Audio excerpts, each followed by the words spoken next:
मोर मोरनी की कहानी। नमस्कार दोस्तों, स्वागत है आपका ज्ञानवर्धक यूट्यूब चैनल में। आप इसी तरह की रोचक कहानियाँ सुनने के लिए चैनल को सब्सक्राइब करके बेल आइकन को ऑन कर लेना। मैं इस वीडियो में मोर मोरनी की कहानी सुनाने जा रहा हूँ, जिसमें मोर मोरनी ने कहानी के अंत में ऐसी 3 बातें बताई जो हर इंसान के जीवन में उपयोगी हैं और हमेशा यह भी को याद रखनी चाहिए। इस कहानी को सुनने के बाद घर में कभी कलेश, झगड़ा, लड़ाई और दुख नहीं आ सकता और उन बातों को अपने जीवन में उतारने के बाद हमेशा सफलता, सुख, समृद्धि और माता लक्ष्मी जी का घर में आगमन होता है। एक बार एक जंगल में 2 मोर मोरनी रहते थे। उन दोनों में इतना अटूट प्रेम था कि वो एक दूसरे के बिना नहीं रह सकते थे। जब भी कहीं जाते थे तो साथ में जाते थे, जब खाते थे तो साथ में खाते थे। अब उन्हें दूर दूर जंगल में भोजन खाने के लिए जाना पड़ता था।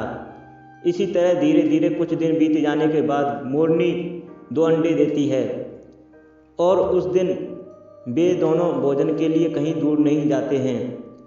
जो पास में कुछ खाने को मिलता है उसी को खा लेते हैं और मोर उसकी देखरेख में वहीं रहता है। इस तरह एक दिन बीतने के बाद मोरनी ने तो 2 बच्चे को जन्म दिया ही था, तो उसे बहुत तेज भूख लगती है और वह मोर से कहती है कि स्वामी, हम दोनों भूखे कब तक रहेंगे और अभी तो अंडों से बच्चे भी नहीं निकले हैं, तो मुझे इन अंडों के पास ही रहना होगा और आप अकेले ही कहीं दूर जाकर भोजन का प्रबंध करो। अब मोर को ऐसी आदत हो गई थी कि वो अकेला कहीं जाना नहीं चाहता था और वह मोर एकदम आलसी हो गया था। जो कुछ पास में ही मिलता था उसी से कुछ मोरनी को खिला देता था और बचा बचा खुद खा लेता था। इस तरह दोनों भूखे ही रह जाते थे। अब मोरनी ने एक दिन अंडों से बच्चों को निकाल लिया और उसमें से एक बच्चा मोर था और दूसरा मोरनी। दोनों मोर मोरनी बहुत खुश हुए थे। इस तरह लगभग 10 दिन बीत जाने के बाद और मोर मोरनी दोनों को ही खाना न मिल पाने के कारण कमज़ोर हो गए थे। अब मोरनी ने सोचा कि इस तरह रहे तो मेरे बच्चे भी भूख से मर जाएंगे। अब मुझे ही कुछ करना पड़ेगा। और वह मोर से कहती है कि स्वामी, अब तक तो हम दोनों की बात थी जो हमने भूखे प्यासे रहकर दिन काट दिए, लेकिन अब मेरे प्यारे नन्हे मुन्ने बच्चों की बात है। इनको तो अच्छा भोजन खिलाना ही होगा, तो आप इन बच्चों के पास ही रहना। मैं आपके लिए और बच्चों के लिए भोजन का प्रबंध करती हूँ।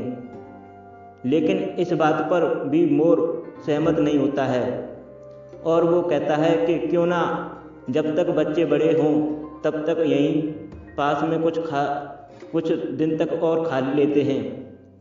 मोरनी भी उसकी बात को कभी टालती नहीं थी और वह उसकी मान लेती थी और वो दोनों बच्चों को छोड़कर थोड़ा दूर खाना खाने चले जाते हैं। तभी अचानक एक सियार आकर उन बच्चों को अकेला देखकर उन्हें मार देता है।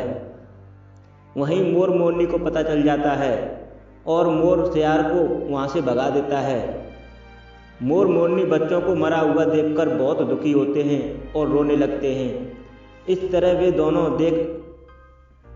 वे दोनों शोक में कई दिनों तक डूबे रहते हैं और मोरनी बीमार पड़ जाती है और मोर भी बिना कुछ खाए पिए कमज़ोर हो जाता है। अब उन दोनों से उड़ा भी नहीं जाता और वह उनका अंत समय था।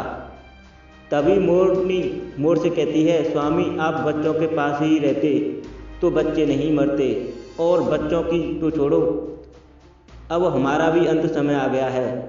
तभी मोर मोरनी ने दुनिया के लिए ये 3 बातें बताईं। पहली बात यह है, हमेशा दूसरों की बात को न टालें। जीवन में कभी कभी अकेला भी कार्य करना पड़ता है, जैसे मोर टालता रहा। दूसरी बात बताई, हमेशा किसी के साथ रहने या कार्य करने की आदत न डालें। जीवन में कभी कभी अकेला भी रहना पड़ सकता है। और तीसरी बात बताई, हमेशा अपनों से इतना भी प्यार या मोह न रखें कि बिछड़ने पर अपना भी अंत समय आ जाए। कुछ समय भगवान की सेवा में भी देना चाहिए। दोस्तों, आपको इस कहानी से बहुत कुछ सीखने को